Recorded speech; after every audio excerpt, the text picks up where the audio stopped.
Hey there, and welcome. Have you ever felt like there's a secret code hidden inside the English language? Well, guess what? There is.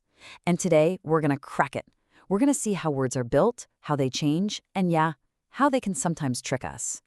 Okay, let's get right into it. So let me just ask you this. What if words were like Legos? Seriously, just imagine a big box of little reusable pieces that you could just snap together to build something totally new. Keep that idea in your head, because it is absolutely the key to everything we're about to talk about. Let's put this theory to the test right now.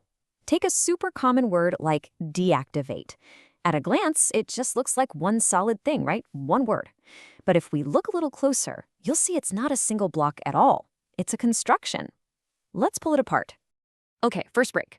See that D right at the very beginning? That's what we call a prefix, and its job, a lot of the time, is to reverse or cancel something out. So just by tacking that on, we're basically signaling that we're doing the opposite of activate. And if we break it down all the way, there it is.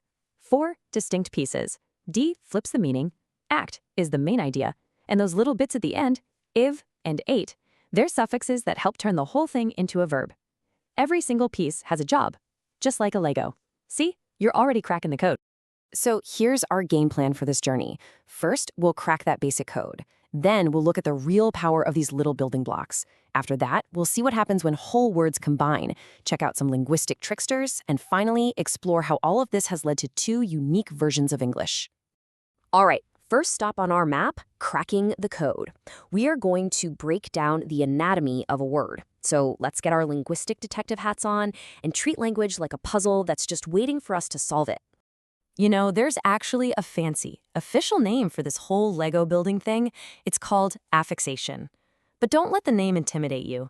It's really just the process of adding these little groups of letters, called affixes, to words we already know to create brand new ones. That's it. It's the #1 rule in our word building game. Next up, let's really dig into the power of these affixes. You should think of them as the master builders of the English language. They basically come in 2 main types, the ones you stick on the front of a word and the ones you stick on the back. So a piece at the beginning, that's a prefix, and you will not believe the power it has. Look at this. You add D to motivate, and you've completely reversed its meaning. It's a simple 2-letter change that flips the entire concept on its head. Pretty cool, right? And D isn't a lone wolf here. It's got a whole crew of negative prefixes. You've got dis in disappear, un in unhappy, and anti in antiseptic. Each one is like a little red flag at the start of a word that instantly tells your brain, hey, we're talking about the opposite of this. Okay, so those are prefixes. But what about the pieces we add to the end of a word? Well, those are called suffixes. And honestly, they have a kind of superpower.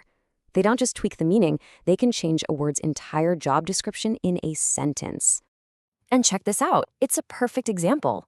We start with express, which is a verb, right, an action. Slap on the suffix ion, and boom, it's expression. Now it's a noun, a thing.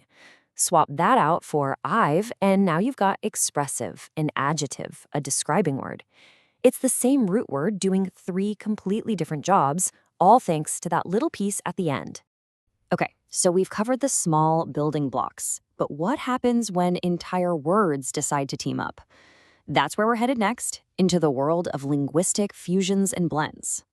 This is what we call a compound word, and it's pretty much exactly what it sounds like. You take 2 or more words, link them together, and you get a brand new word with the new combined meaning. The easiest example in the world? Bath plus room equals bathroom. Simple, but incredibly powerful. And, you know, they don't all look the same. You've got your open compounds, where the words just hang out next to each other, like ice cream.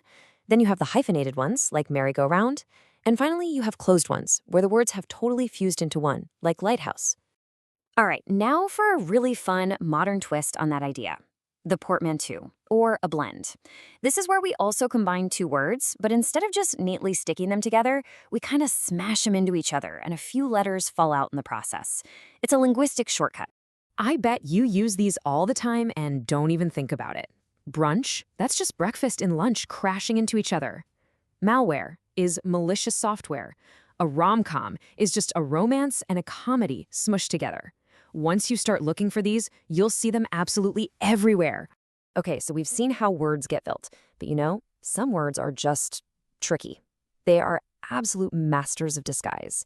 They might look or sound familiar, but they're secretly something else entirely. It's time to meet the tricksters of the English language. First step, homophones. The clue is in the name. Homo means same, and phone means sound. So, same sound. These are words that sound exactly the same when you say them, but have different spellings and totally different meanings.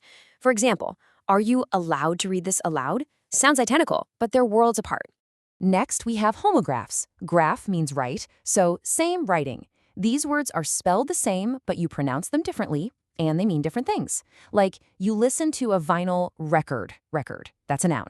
But you record a song with your phone, and that's a verb. Same spelling, different word. And finally, we have the ultimate trickster, the homonym. Num means name, so these are the words that have the same name. They are spelled the same, and they sound the same. The only way you can tell them apart is from the context of the sentence. A dog can bark, and a tree has bark. It's the exact same word playing two different parts. So what does all of this mean? It means English is this super flexible, creative, and yes, sometimes confusing language. And all this building and blending has been happening for centuries all across the globe. And that has led to this really cool phenomenon, a tale of two vocabularies. Let me ask you a question. When you're eating those thin, salty, crunchy potato snacks out of a bag, are you eating chips or crisps? And when you need to check the engine of your car, do you open the bonnet or the hood? Your answer probably tells me which side of the Atlantic Ocean you're on.